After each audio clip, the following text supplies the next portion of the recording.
Hey guys, I'm gonna make a video on how to change the front brake shoes on a Honda 200M.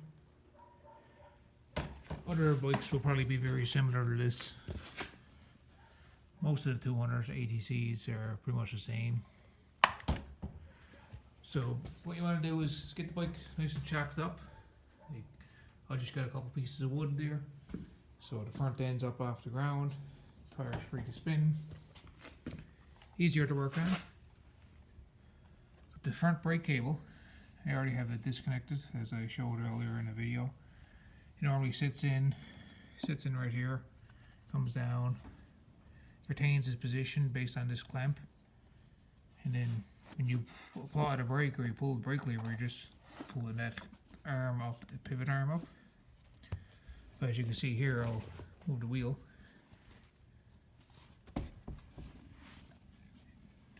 Push up. Really don't make any difference, so most likely my brakes are shot.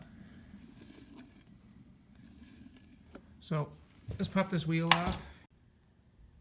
With this style axle or front axle, what we're going to want to do is take off these 10mm axle retainer bolts. They basically help hold the axle and prevent it from spinning over here. Take these 4 10mm bolts out, and then we're going to back out this main axle spindle, which is 18mm. As you can see here, I got the 10mm nuts off.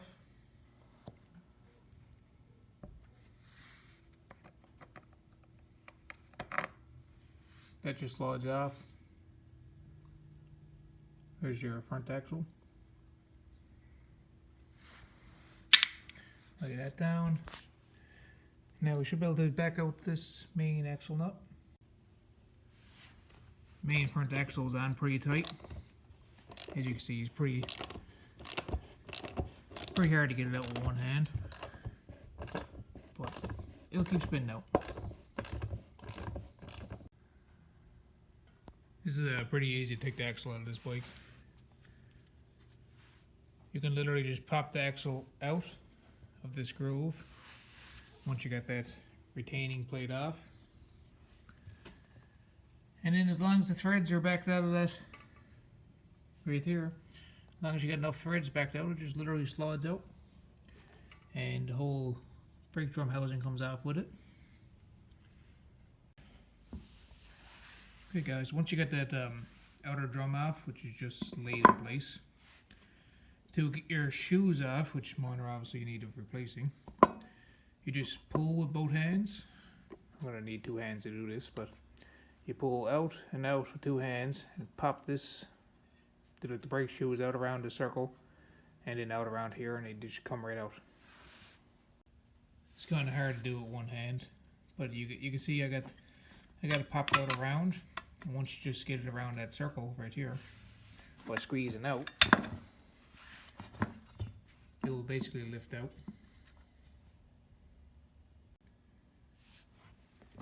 These are lifted out. This is what you're going to be left with. Here's your pivot, which basically just acts like a cam. Like when you pull in on the brake, it just pushes out on your brake shoes. That's all it is. They're extremely simple brake. So as long as they're not like really badly corroded and pitted, like they should last a long time. So right now I'm just going to clean up all these surfaces and inner surface right here for the brake drum. Once it gets this cleaned up, then I'll have to go and pick up a new set of shoes. Okay guys, I'm loosening up these 15mm bolts. The 200M model is a pretty nice model because once you loosen up these bolts, you can just literally take the shock and start working it back and forth, and it will pop out. You just gotta feel some tension on that bolt already.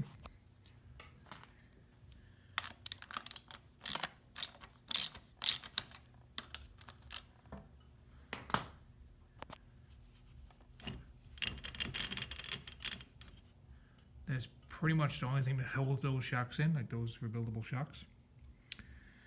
wanted to take this off because I got the new red boots to go on this. So we'll go grab those, clean up these, put a little WD-40 on it, never hurts. Keep it a little bit clean.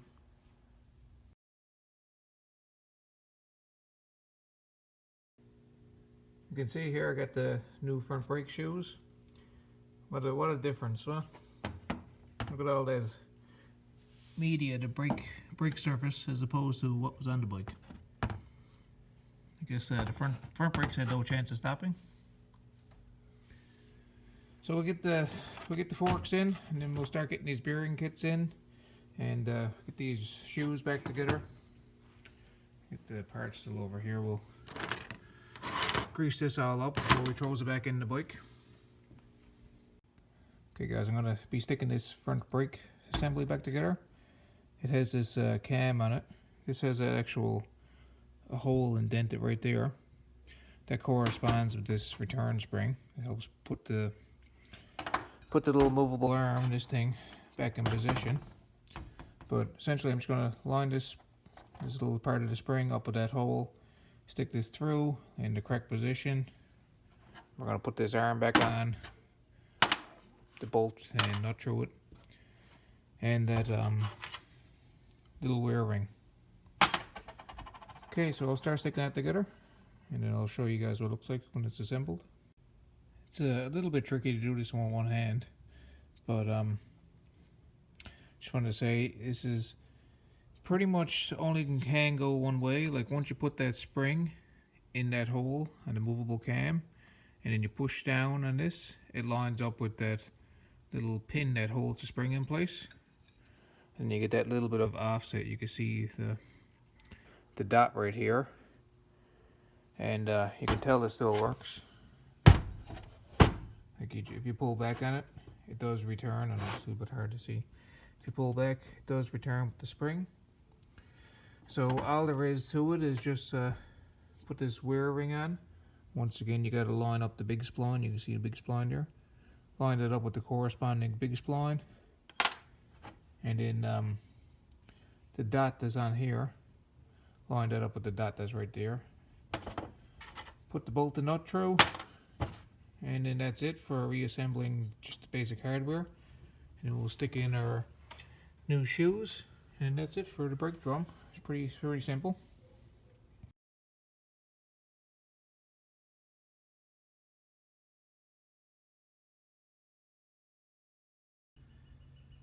This is all stuck back together. Spring is working. So just to put the new shoes back in, and it's the same thing as taking them off. What you want to do is stretch these shoes apart.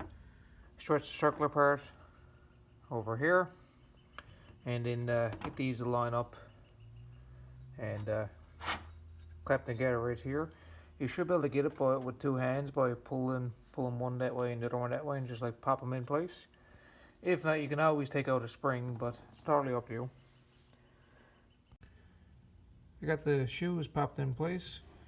You kind of need two hands to pull them apart. I never bothered to take out a spring. I just pop them down around this one by pulling both apart, and then straighten up this pivot arm, and then just snap them in place. That's how they would sit. If this was installed on the bike, you can see that this would be where your front brake line is held in place, like your brake cable. I got the little pivot pin that will go in here, and you got your spring and your wing nut. And basically, when you just pull up on this lever. It's kind of awkward doing it one hand, but you pull up on that lever, it just will pull out the brake shoes for you, and that's how you stop. So that's all back together. Pretty easy job. We have a bit of meat on the brake shoes as compared to the old ones now. So the bike will stop on the front end, and with that new disc brake conversion, it's going to stop on the rear. Only thing I got left to do now is I got to scuff up the front drum housing over here, and we'll replace the bearings on this wheel. You get the dust seal, and we'll replace the bearings on each side. The bearing on the other side and the dust seal, And I'll scuff all this surface area up with a bit of sandpaper. It's a little bit rough textured, so get that nice and smooth and pretty clean, and then we'll be good to go. So I just got the front wheel laid up here. It's our front axle. See if we can get this, wrestle this out with one hand.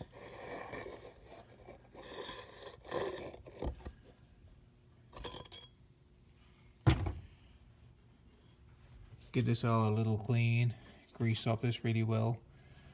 But both sides is going to have a dust seal and a bearing.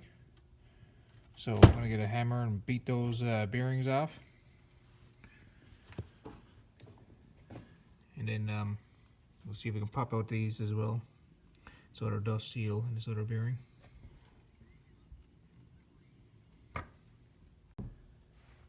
You can see, guys, I guess got some grease on that actual shaft. I'm going to put some more on it before I'm finished. I just slid this bearing on. I actually used this little piece of pipe that's actually part of the axle. I used that and just give it a few small smacks. You don't need anything hard until it brought up on the ledge. And then I push the seal over. You can see I got a random piece of pipe that I got kicking around the garage. I'm just pushing it with my hand. I don't even need a hammer, but you may need a hammer, so it's good to have it handy. And just knocking that bearing out on the other side.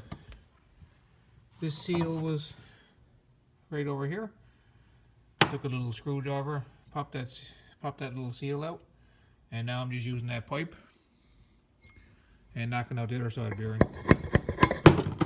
That's all it is to it. Pretty simple. So yeah, we're gonna stick these new bearings back in once it gets this pipe back out of it. Clean up this surface. Then we can pretty much start sticking this back together. That's all it is to it. Put new bearings in the front end. This tire is in good shape. And grease all this up. Inside this actual housing, I'm going to see if I can clean that up a little bit. See what I can fit down there. Maybe a wire brush or something. Clean this up a bit. Fill that up with grease as well. Should help cut down on any rust. But that's pretty much all it is. So yeah, I'll get this back together now that you guys know how to swap out the bearings and change out the shoes. Pretty easy. I got the bearings in on the other side, and just pick the axle up, slid it in, give it a small little tap with the hammer, and you can see that it's all good to go. So now just give this a little scuff, and then let's put this wheel back on.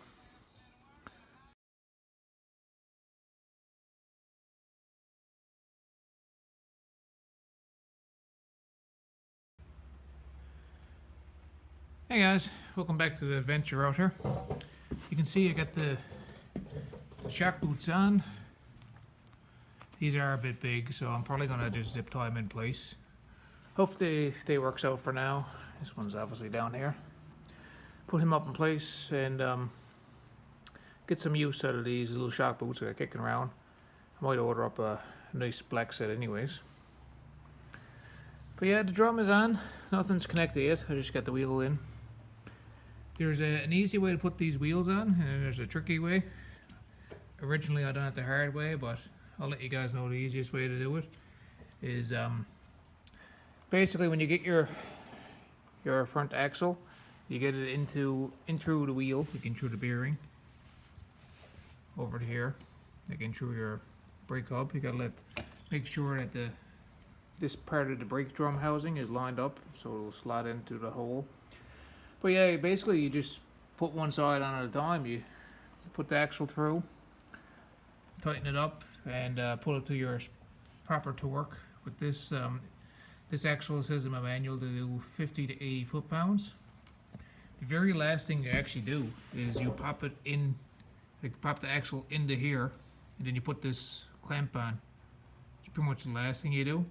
And this has to be facing up. It actually has up written on it. Pretty simple, but yeah, there's a simple way to do it and a hard way.